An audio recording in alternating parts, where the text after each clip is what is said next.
పెళ్ళైనా పండగైనా వేడుక ఏదైనా పట్టు చీరల ప్రత్యేక వేదిక వారాహి సిల్క్స్.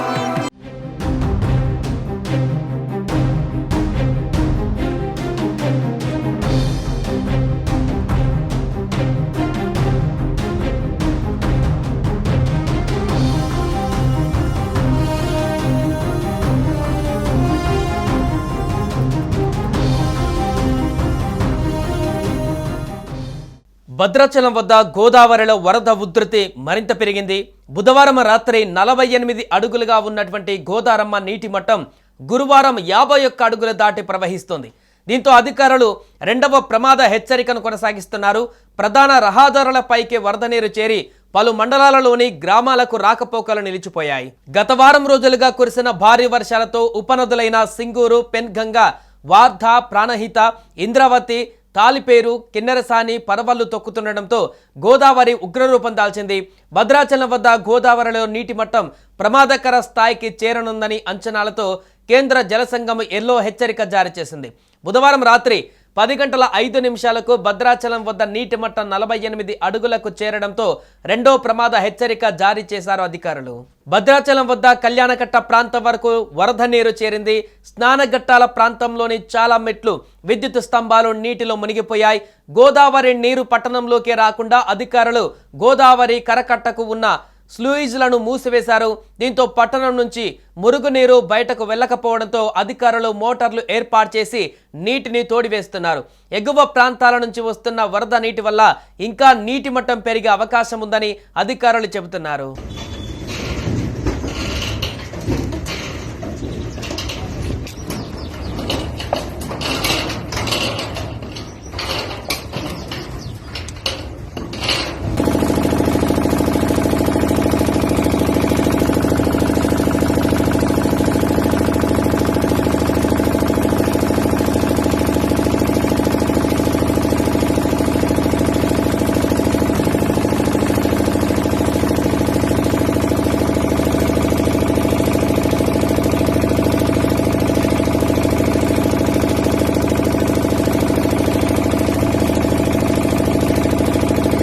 ఎగువన ఓవైపు శ్రీరామ్ సాగర్ నుంచి మరోవైపు చెర్ల తాలిపేరు ప్రాజెక్టు నుంచి వరద చేరడంతో గోదావరి ప్రవాహం క్రమంగా పెరుగుతూ వచ్చింది. దీంతో బుధవారం రాత్రి 11 గంటలకు 48.30 అడుగులు దాటి ప్రవహిస్తుండటంతో అధికారులు రెండవ ప్రమాద హెచ్చరికను కూడా జారీ చేశారు. అప్రమత్తమైనటువంటి జిల్లా అధికార యంత్రాంగం లోతట్టు ప్రాంతాల ప్రజలు జాగ్రత్తగా ఉండాలని సూచించారు. లోతట్టు ప్రాంతాలలోకి వరద నీరు చేరకుండా ఉండేలా స్లూయిజ్ మోటార్లను పరిశీలించి సిబ్బందికి సూచనలు చేశారు. స్లూయిజ్ నుంచి లీక్ అయ్యే నీటిని ఎప్పటికప్పుడు ఎత్తి మళ్లీ గోదావరిలో పోసేలా మోటార్లు సిద్ధం చేశారు. ఇక ధవళేశ్వరం వద్ద ఇన్ఫ్లో అవుట్ఫ్లో 9.88 లక్షల క్యూసెక్కులుగా ఉందని ఏపీ విపత్తుల నిర్వహణ సంస్థ ఓ ప్రకటన ద్వారా వెల్లడించింది. దీంతో మొదటి హెచ్చరిక జారీ చేశారు. బ్యారేజీలో 11.75 అడుగులకు నీటి మట్టం చేరగా 175 గేట్లను ఎత్తారు. ఎగువ నుంచి భారీగా వస్తున్న ప్రవాహంతో గోదావరి నీటి మట్టం మరింత పెరిగే అవకాశం ఉంది. గోదావరి ఉగ్రరూపంతో లంక గ్రామాలు ప్రభావితమవుతున్నాయి. రాజమండ్రి పరిసర లంకలలో నివసిస్తున్న 300 మంది మత్స్యకారులను సురక్షిత ప్రాంతాలకు తరలించారు. గోదావరి వరద ఉధృతి నేపథ్యంలో అల్లూరి, తూర్పు గోదావరి, కోనసీమ, కాకినాడ, ఏలూరు, పశ్చిమ గోదావరి జిల్లాలకు హెచ్చరికలు జారీ అయ్యాయి.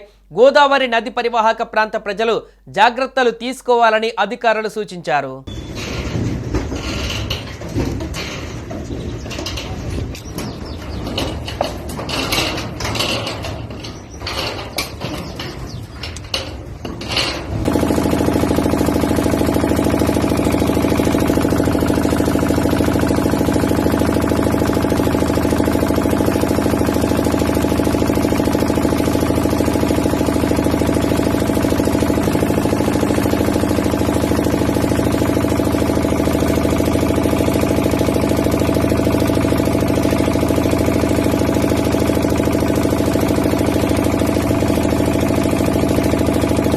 ఇదిలా ఉంటే ఆంధ్రప్రదేశ్, తెలంగాణ రాష్ట్రాలకు మరోసారి భారీ వర్ష సూచన జారీ అయింది. అల్పపీడనం ప్రభావంతో రానున్న 3 రోజులు వర్షాలు తప్పవని వాతావరణ శాఖ హెచ్చరించింది. ముఖ్యంగా ఈ జిల్లాలకు ఎల్లో అలర్ట్ జారీ చేసి అప్రమత్తంగా ఉండవలసిందిగా ఐఎండీ వెల్లడించింది. బంగాళాఖాతంలో ఈ నెల 22వ తేదీన మరో అల్పపీడనం ఏర్పడనుంది. ఫలితంగా రానున్న 3 రోజులు ఏపీ, తెలంగాణలోని పలు జిల్లాలలో మోస్తారు నుంచి భారీ వర్షాలు పడనున్నాయి. 2 తెలుగు రాష్ట్రాలలో ఉరుములు మెరుపులతో కూడిన వానలతో పాటు బలమైన ఈదురుగాలులు కూడా వీయనున్నాయి. కృష్ణానది పరివాహక ప్రాంతాలలో కురుస్తున్నటువంటి భారీ వర్షాలకు గోదావరి ఉగ్రరూపం దాల్చింది. సుమన్ టీవీలో మీ పర్సనల్ అండ్ బిజినెస్ ప్రమోషన్స్ కోసం కింది నెంబర్కి కాంటాక్ట్ చేయండి. డ్రగ్స్, గంజాయి లాంటి చెడు వ్యసనాలకు దూరంగా ఉండండి. తాత్కాలిక ఆనందం కోసం జీవితాలని నాశనం చేసుకోవద్దు. డ్రగ్స్ విక్రయాలు, దందాలు నిర్వహిస్తే 1800-599-6969 టోల్ ఫ్రీ నంబర్ కి కాల్ చేయండి. డ్రగ్స్, గంజాయిని నిర్మూలిద్దాం, భవిష్యత్తును కాపాడదాం.